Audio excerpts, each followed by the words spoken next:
Well, I think in kind of rich Western nations, the eco-village is something that is an emulation really of the way in which people live in a lot of countries, in a lot of other countries, and also the way that really all of us used to live. It's trying to reclaim this idea of the tribe and the community and some kind of social cohesion which we seem to have lost.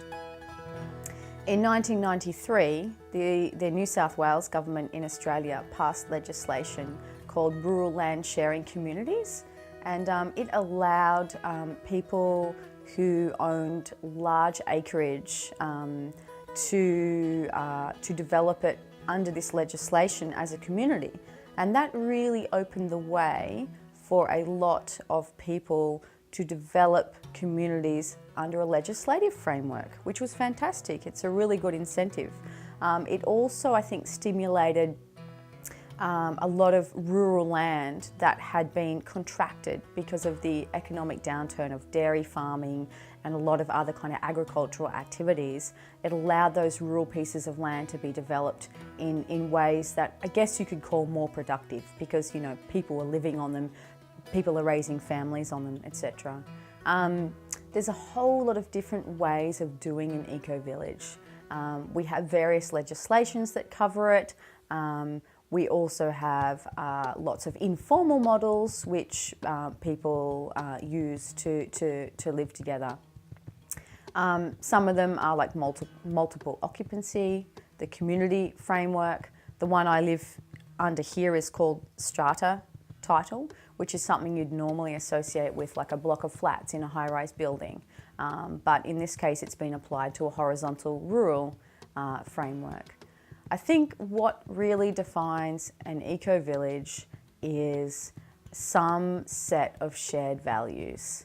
And the term eco, I guess, would need to denote that that is some kind of environmental values.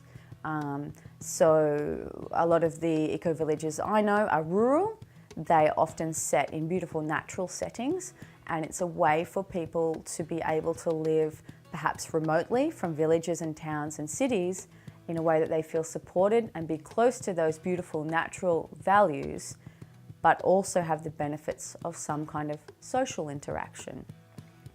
For me, I didn't want to live on a rural piece of land far from everything by myself. That was not only like slightly frightening to me, but it was also something that seemed practically, not impossible, but practically more challenging. So the attraction for an eco-village model for me was that I could feel supported in community, but also have those beautiful natural values of wilderness and remoteness. I think it's something that most people here at Billen enjoy.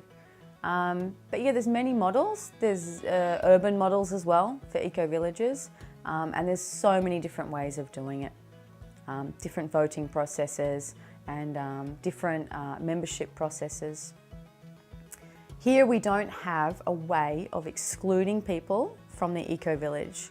If somebody buys into the eco-village as a resident, we have no way of excluding them. And what this does is it means that we don't handpick our members, and we are left with an incredible amount of diversity, which I think is a really fantastic thing. I know some other eco-villages have a criteria for membership, which for them works in a way of excluding people with values that they see don't fit in with their eco-village model. Here, this sense of diversity and the practicality of diversity is that all of us must maintain a kind of a rigour in which we go about our lives. It's an intellectual rigour, and it's also a social rigour. And it allows us to never get too comfortable with just one perspective or just one way of doing things, which I really love. You're always being challenged by the people around you, both supported and challenged, and it's a real growth experience. So eco-villages can be a real model for growth and innovation as well in that way, I think. How does permaculture integrate into all of this? I think here, specifically in this community, there's a number of members who embrace permaculture in a more deeper sense than others, and on a personal level, they strive to integrate permaculture into their lives, you know, as a solution to social and environmental problems which are bigger than just what we find here on this community. I think the larger model of the community itself is a really great example of permaculture values. One of the things that really strikes me about Bill Mollison's work on permaculture originally is if you open the manual, if you open the handbook on permaculture, you'll often see a farmhouse at the centre and a whole array of amazing, you know, fields and forests and orchards and gardens around this singular farmhouse. But when I got to this property and I started to develop it, you know, with a love of permaculture, I kind of felt like there was something about that model that really didn't fit. And that was that single farmhouse at the centre. It's just one nuclear family. And it was really telling about how that permaculture model really did have a real Western kind of civilization focus in a way. Whereas I think a much more realistic permaculture model is something like community, like ecovillage. It's something where not everybody can grow all the vegetables, fruit, flowers, animals, and do all the restoration work required for that one household. It's just impossible. I know because I've tried. And so the eco-village model is a really beautiful way of encapsulating permaculture into a social model. Having said that, I must acknowledge that Bill Mollison also did have a very large chapter on, and a very salient chapter on, social models for permaculture. It wasn't just that singular farmhouse, yeah. How you would define permaculture, what it is for you? For me, permaculture is a very broad term. I have volunteers and helpers visit me here at my farm. Beautiful young people coming from urban environments in Korea or Europe or Japan or the United States. And they have these beautiful shining eyes and these big smiles, and they get here and they say, I want to learn permaculture. And I say, okay. And I show them my garden and my forest, and we spend some time in my life, and they're really surprised because a lot of the things that they see look kind of not very shiny. It doesn't look like a big movie set with lots of, you know, very romantic, you know, interesting things going on. It's just the chickens laying the eggs and, you know, the animals in the forest. And so a lot of permaculture is common sense. It's what we know. It's not a big different thing to a lot of the things that we already know. In another sense, I find permaculture to be so broad in that it encapsulates this notion that humanity can live on the planet in an endlessly sustainable way, and that human social systems can emulate natural systems in a rigorous sustainability for generations to come. That requires a real fundamental, radical change in human thinking for a lot of the societies in which we live.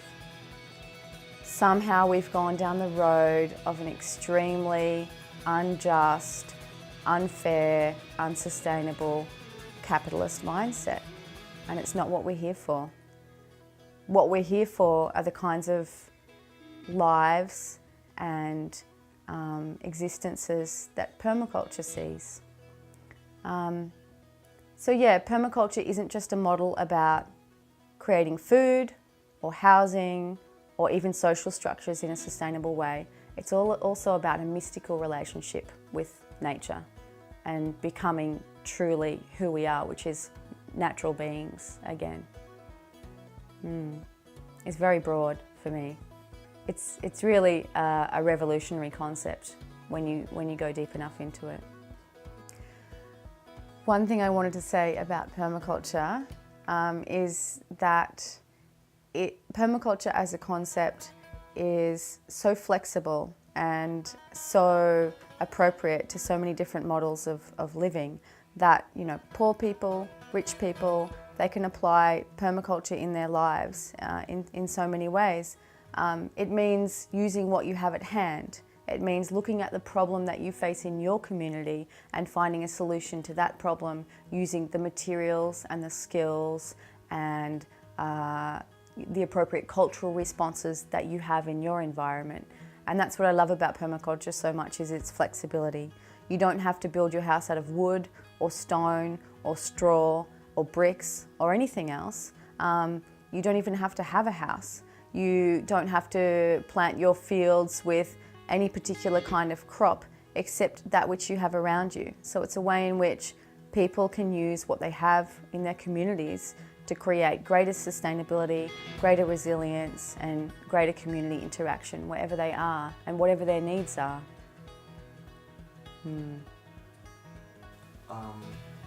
Is it climate change? People around here feels climate change and